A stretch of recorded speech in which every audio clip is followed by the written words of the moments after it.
नमस्कार साथियों, कौटिल्य बलरामपुर के ऑफिशियल यूट्यूब चैनल पे आपका स्वागत है। आइए हम बात करते हैं रोज़ की भांति आज भी करंट अफेयर्स के कुछ पॉइंट पर। तो पहला पॉइंट है, सितंबर 2024 में शुरू हुए भारत और कजाकिस्तान के बीच संयुक्त सैन्य अभ्यास का क्या नाम है? ऑप्शन है युद्ध अभ्यास, शक्ति, काजिंद्र और इंद्र।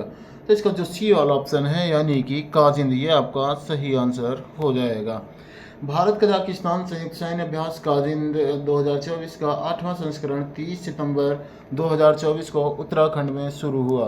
अगला देखते हैं, दादा साहब फाल्के पुरस्कार 2024 के प्राप्तकर्ता कौन है? अमिताभ बच्चन, रजनीकांत, मिथुन चक्रवर्ती, कमल हसन। तो इसका जो सी ऑप्शन है वो आपका सही हो जाएगा यानी कि मिथुन चक्रवर्ती। महान अभिनेता मिथुन चक्रवर्ती को अक्टूबर 2024 में 70वें राष्ट्रीय फिल्म पुरस्कार समारोह में दादा साहब फाल्के पुरस्कार से सम्मानित किया जाएगा। अगला है, भारतीय सिनेमा का सर्वोच्च सम्मान कौन सा है? फिल्म फेयर पुरस्कार, दादा साहब फाल्के पुरस्कार, राष्ट्रीय फिल्म पुरस्कार या पद्मश्री। तो आप सबको पता है कि इसका जो सर्वोच्च सम्मान है वो आपका दादा साहब फाल्के पुरस्कार। दादा साहब फाल्के पुरस्कार सिनेमा में भारत का सर्वोच्च सम्मान भारतीय सिनेमा के जनक दादा साहब फाल्के के नाम पर रखा गया। यह पुरस्कार भारतीय सिनेमा में आजीवन योगदान के लिए दिया जाता है। आगे देखते हैं, भारतीय सिनेमा के जनक के रूप में किसे जाना जाता है? तो ये आप सबको अभी पिछले ही क्वेश्चन में डिस्कस कर चुके हैं कि दादा साहब फाल्के को। ठीक है, आगे देखते हैं, 28 सितंबर 2024 को सैफ अंडर 17 चैंपियनशिप खिताब किस देश ने जीता है? ऑप्शन है बांग्लादेश, भारत, भूटान, नेपाल। तो दोस्तों इसका जो सही आंसर वो आपका बी वाला यानी कि भारत आपका सही हो जाएगा। ठीक है, भारत इसका सही आंसर हो जाएगा। भारत ने 28 सितंबर 2024 को भूटान के थिम्पू में चांगलीमीथांग स्टेडियम में फाइनल मैच बांग्लादेश को 2-0 से हराकर दक्षिण एशियाई फुटबॉल महासंघ अंडर 17 चैंपियनशिप जीती है। आगे देखते हैं, सितंबर 2024 में बेरूत में इजरायली हवाई हमले में मारा गया हिजबुल्लाह का नेता कौन था? ऑप्शन है हसन नसरल्लाह, महमूद अब्बास, बशर अल असद, आयतुल्लाह खामेनेई। तो इसका जो सही आंसर है वो आपका हसन नसरुल्लाह होगा यानी कि ये ऑप्शन आपका सही हो जाएगा। हिजबुल्लाह नेता हसन नसरुल्लाह 28 सितंबर 2024 को बेरूत में एक इजरायली हवाई हमले में मारा गया था।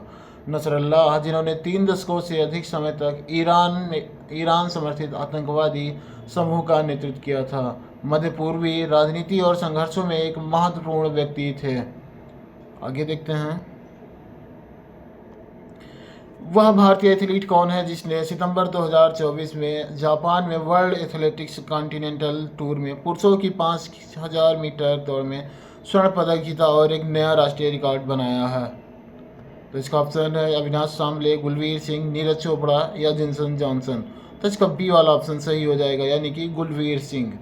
गुलवीर सिंह ने 28 सितंबर 2024 को जापान में वर्ल्ड एथलेटिक्स कॉन्टिनेंटल टूर में पुरुषों की 5000 मीटर दौड़ में स्वर्ण पदक जीता। उन्होंने 13 मिनट और 11.82 सेकंड के समय के साथ एक नया राष्ट्रीय रिकॉर्ड बनाया। आगे देखते हैं, अंतर्राष्ट्रीय अंतरिक्ष स्टेशन पर फंसे सुनीता विलियम्स और बुच विल्मोर को वापस लाने के लिए नासा और स्पेसएक्स द्वारा शुरू किए गए मिशन का नाम क्या है? ऑप्शन है Artemis first, crew 9, Orion 5, dragon 4। तो इसका जो बी वाला ऑप्शन है क्रू 9, ये आपका सही हो जाएगा। ठीक है, नासा और स्पेसएक्स ने 28 सितंबर 2024 को केप केनावेरल से क्रू 9 मिशन लॉन्च किया। अंतर्राष्ट्रीय अंतरिक्ष स्टेशन में फंसे अंतरिक्ष यात्री सुनीता विलियम्स और बुच विल्मोर को वापस लाने के लिए मिशन में 2 लोग सवार हैं और 2 खाली सीटें हैं। आगे देखते हैं, कौन सा राज्य स्वच्छता ही सेवा अभियान के तहत पाइप कंपोस्टिंग के उपयोग को प्रोत्साहित कर रहा है? ऑप्शन है झारखंड, असम, मध्य प्रदेश, महाराष्ट्र। तो इसका जो बी वाला ऑप्शन है वो सही हो जाएगा यानी कि असम।